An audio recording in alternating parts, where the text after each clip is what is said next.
Mindanao, Mindanao, Mindanao, Mindanao, Mindanao. Song voices stay with you long after the song ends. In classrooms and community gatherings, this one has always found its way to the crowd. In this episode of BAYI, we meet Ma Anchua, whose music gives voice to the everyday stories and rhythms of life in Mindanao.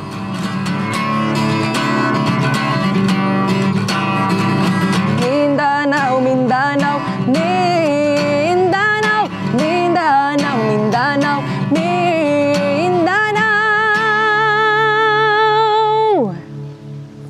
My name is Ma Anchua. I'm a singer-songwriter from Davao City. I'm born and raised here, and I've been a full-time musician since 98, 99, but I started earning as a musician in 2001.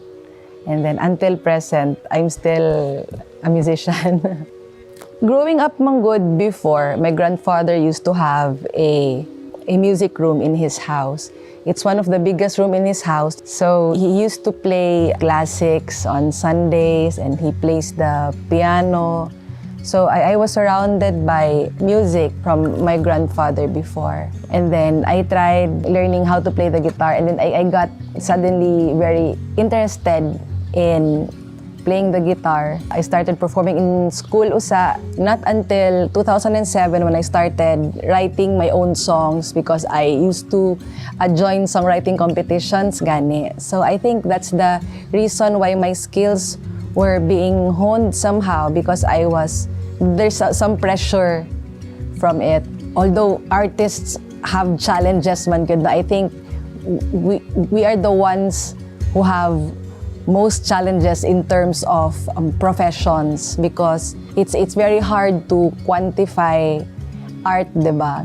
For others, they don't see art as very valuable because it's easy to do and it's like play for you. So others wouldn't think the effort you put into something, especially a song, because they only hear also the output na lang diretso, diba? Without thinking of how long the process was before you were able to come up with that particular output.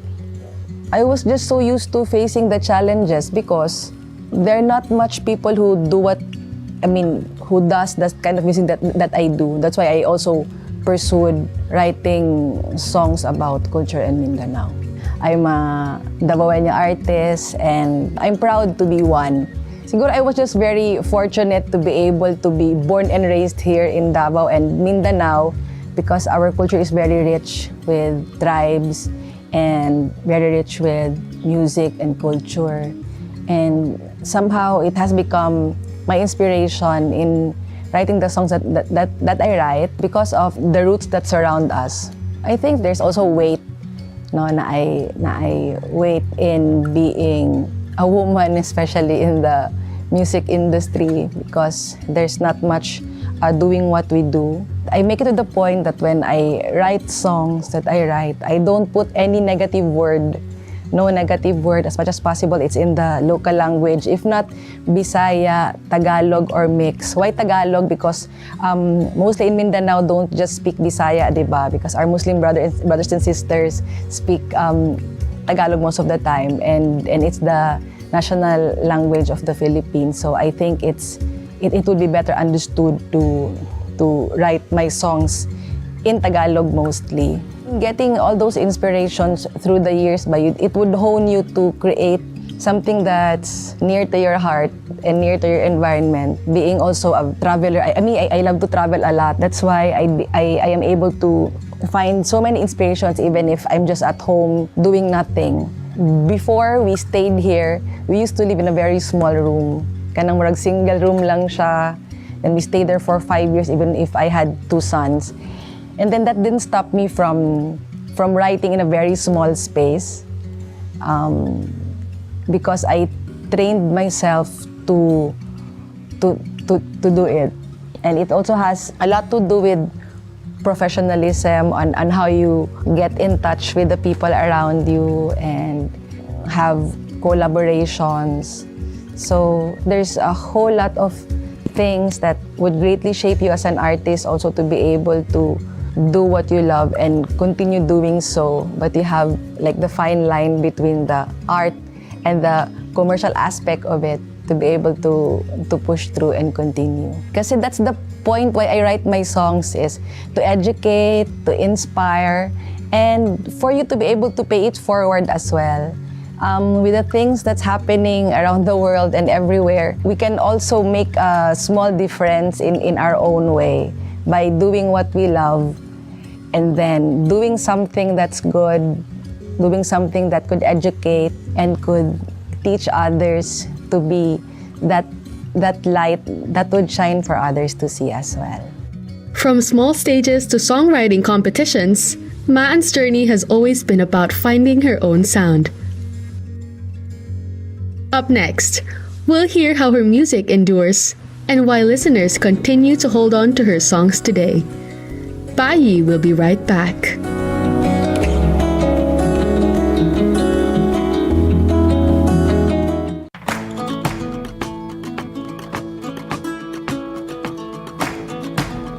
Before 2016, Siargao was a sleepy provincial town known only to an adventurous few. But once the flights came in, the beauty and the rawness of the island was exposed. It opened the floodgates for all types of people to come and see and fall in love with Siargao. Our school was born out of seeing what the island needed and what we could bring to the island. Isla is a Reggio Emilia-inspired school and incorporated the best elements of research-based methodologies in its curriculum. In Reggio Emilia-inspired schools, the environment is the third teacher. Isla provides children with unique learning environments based on their unique learning styles. The learning environment provides opportunities to explore nature and will help build each child's genuine love for the environment. We have play school, baby, and toddler levels. We have preschool level 1, that's nursery, preschool level 2, that's pre-K, preschool level 3, that's kindergarten, and we have grades 1, 2, 3, 4, and 5. And next year, we're going to open grade 6.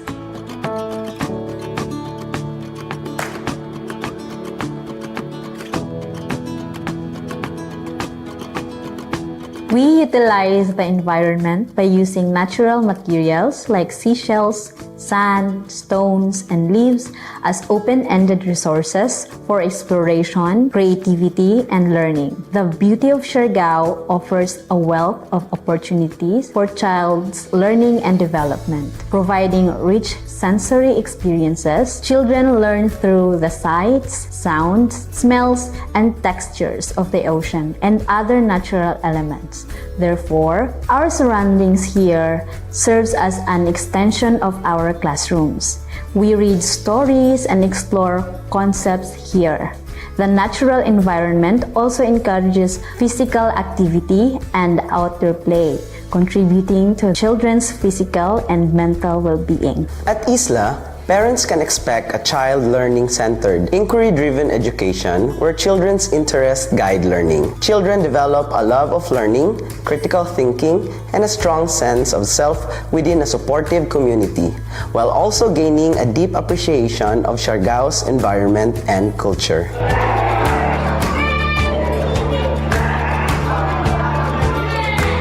A Reggio Emilia-inspired learning environment focuses on building the cognitive, social, language, creative, and physical skills that empower students to be knowledge bearers and researchers in their own learning experiences. The structure of this learning facility hones the naturalistic intelligence of the children under its care. The learning environment provides opportunities to explore nature and will help build each child's genuine love for environment.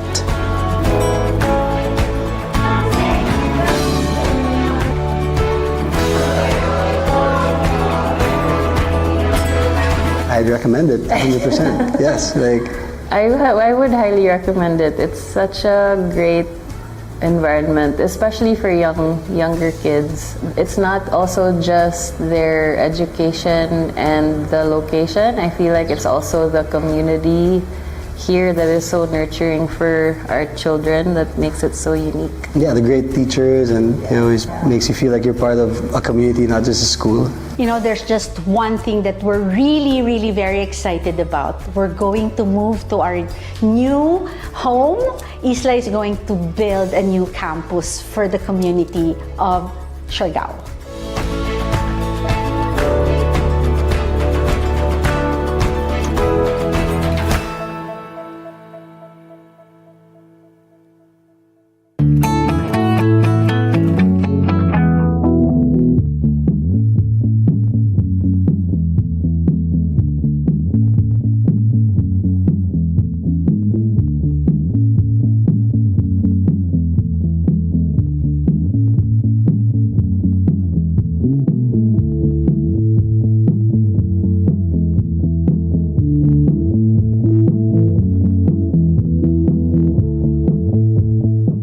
In the heart of Mindanao, farming goes beyond the fields. It's about sustainable practices, smart solutions, and turning farm to table into a lifestyle. Whether it's organic produce, eco-friendly resorts, or immersive farm experiences, Mindanao is where the land gives back.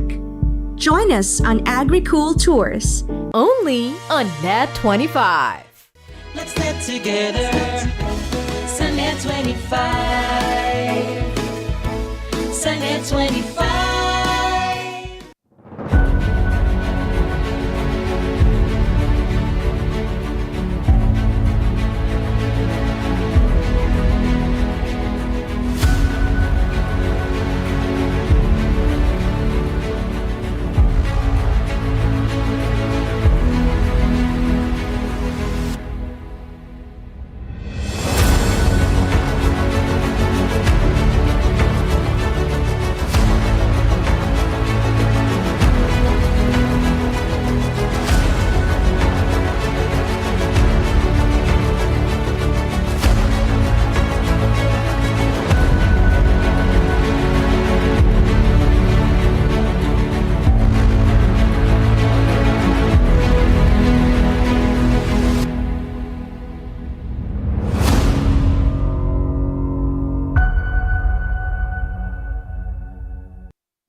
Previously on BAYI, Maan shared how music shaped her early years. Now she reflects on 2 decades of creating and what it means to keep writing songs that last. Before, I used to listen to the radio, and akong tingog sa una, dili man siya ani kataas, so I only sing songs that I can reach. What I started learning to sing were songs na sung by male artists, so mga alternative na panglalaki. And then from there, the landscape has changed a lot. Now, in the, year 20-something, paspas kaayo, di ba, from songs that were so meaningful and very focused on lyrics. So some has become very shallow, and the songs are not as timeless as before. Like siguro fortunate gihapon, no, because even if generations pass ba, my songs are still relevant. Maybe because I've done something that unconsciously ginahan gihapon ng minaw ang tao, ginahan gihapon ng minaw ang schools. Yeah, it's been heard everywhere and all over the place. I think I'm on the right track to be able to just continue what I'm doing because I'm doing the right thing, I suppose. Because after all the music that has been that has passed and the music that keeps on changing, I'm still here 25 years later. Because I've also been into workshops kung asa ako ang student, not the facilitator.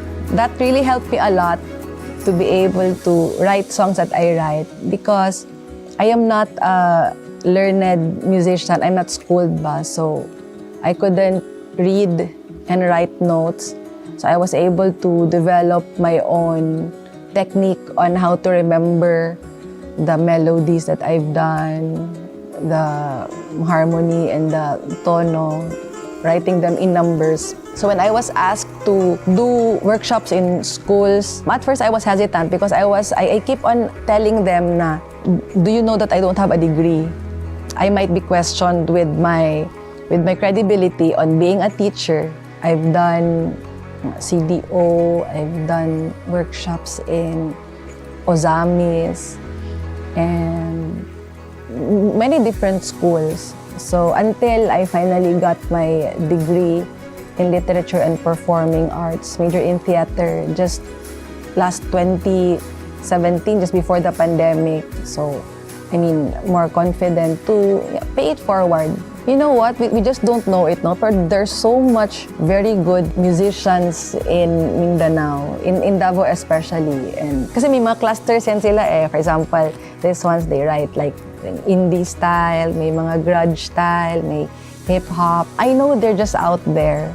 They just don't have the venue. Ang hope lang nako, no, is for them to be able to have more avenues for them to showcase their music. Daghan kaayo kasi that's how I started with before. Most of the time, we even have to pay the bars for us to be able to perform, di ba? So, would have been nice if there's a venue where like musicians can just converge gani and do like jam sessions in one venue where people go ba for them to be visible.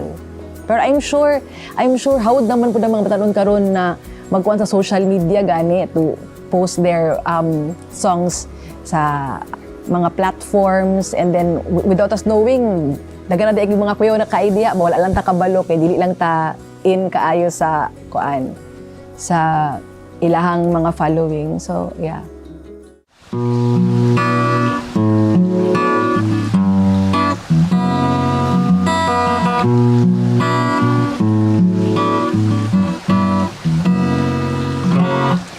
Pakinggan pintig ng puso ng mundo, tumitibok sa lupang kinatatayuan mo, pangalagaan, damhin, pagyamanin, mahalin, huminto kahit isang saglit, pagmasdan ang paligid. Padayon lang sa pag-create because there's no stopping you when you are creative. Don't let the criticisms or the lack of venue stop you from doing what you love to do. Kay at the end of the day, it boils down to, did you do something about it, or were you just swallowed by all the criticisms, or were you able to prove them wrong? Ako man, I did not rush being in the limelight. I just kept on creating because no matter where you are, if you make a noise loud enough for others to hear, the world will hear you eh. Madunggan gud kanila, and if they love what they hear and then they cannot find them, they will look for them wherever they are. I think that's what happened to me. That's why I never left Davao and Mindanao. Because sometimes ana sila kinsa naghimuan ning kantahan ni taga-asa man ni siya. So they'll come looking for me where I am. And I think that's also a very good discipline and practice to just keep on creating no matter what type of art you do. It doesn't have to be in terms of just music. Himo lang kihimo. Okay, what if someone asks you, also you're a songwriter, so what have you written? Can I hear? And if you only have one or two, you just need to give them like a body of work to prove yourself that you are such an artist, because you can show them your body of work. Mamahalan, tumingala sa langit at doon iguhit. Padayon lang in writing songs or in doing what you love to do. And as much as possible, bear in mind that in the things that you do, will this be able to inspire? Will what I am going to do give hope to others? Or is it positive? So you also have to consider those things. Ba? If we pay something forward, we should pay something kind and goodness, not paying the bad things forward. Lai man pod, because it's still paying forward. But you pay something forward in a positive way. At pintig ng puso ng tao, isa. Long after the song ends, her voice remains. In every gathering, In every story, Ma Anshua reminds us the power of music to stay with us, to become part of our memory and part of who we are.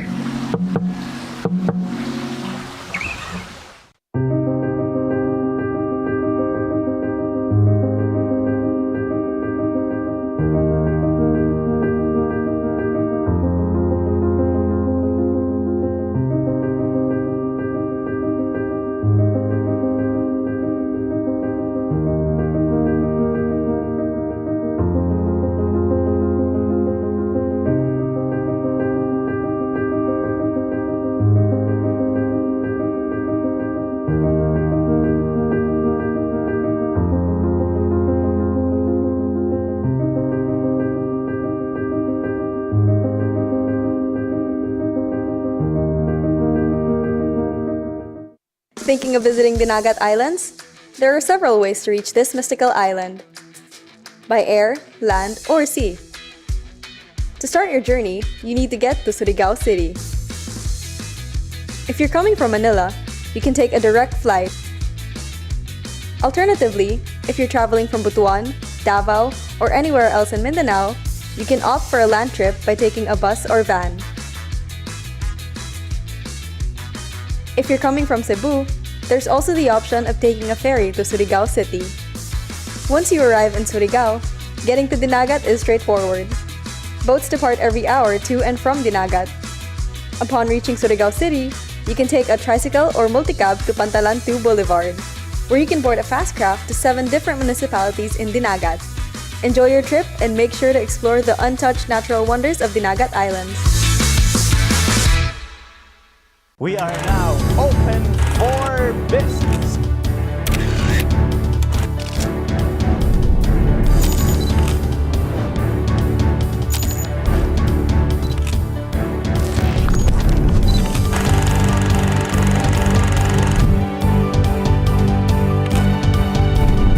Open for Business with Cesar Vallejos. Every Sunday, 9 p.m.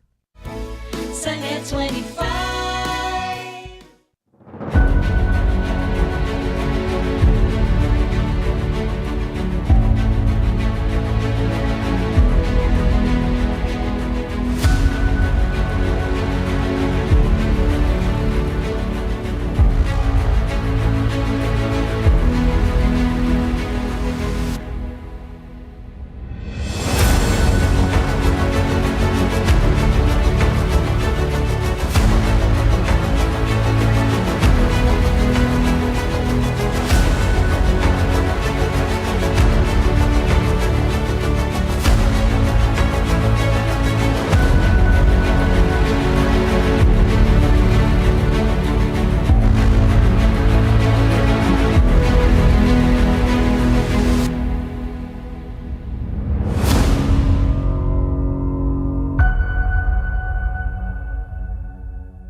is a Steiner Waldorf educational institution. Since opening the first kindergarten in 2012, with only 12 students, we have really endeavored to open a grade level every year. And now, on this year, we are already offering kindergarten or early childhood programs up to grade 12.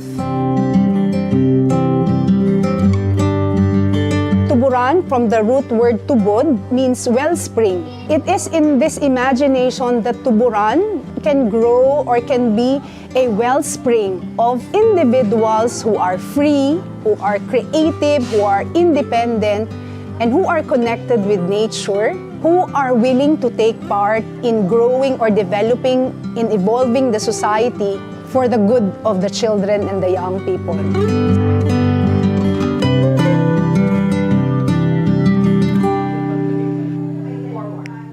I would really say that Tuburan is built by those who carry the impulse inside them. There are individuals who carry and trust in the vision of the school. It is here where children and young people are being given an equitable opportunity to really learn.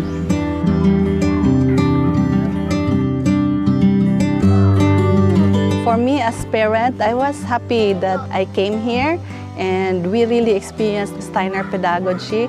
In Tuburan, it was really encouraged that each and every parent should be engaged in the education of their children. And so we were also asked to attend conversations about the call of the times, the issues of the times, and learn together as parent community along with staff and teachers so that we could arrive at something that is material and helpful as we facilitate the growth of these children in their journey while learning.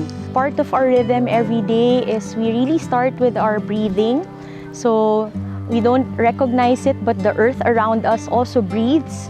So I really make sure that the kids in class, when I receive them, they're breathing properly, no, not tensed. It's also to build, kumbaga, anticipation and discipline din sa mga students.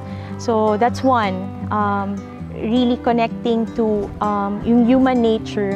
Our children really grow with trees, and the trees are really part of their everyday schooling. Akong favorite dyan is how supportive kaya sila when we explore things. Although small lang among school, where ang among education or asa mi nagatuon, it goes beyond pa dyan. Grabe po ang freedom na ginahatag sa school sa mo, like to the point na you can do anything, whatever you want. Dili lang tong mga dili pud maayo. For me, that's the most important thing na need jud ma-experience sa usa ka estudyante while growing up. Tuburan is Tuburan because of the community. I think that's what makes our school work despite the setup. Carrying an initiative is not a walk in the park.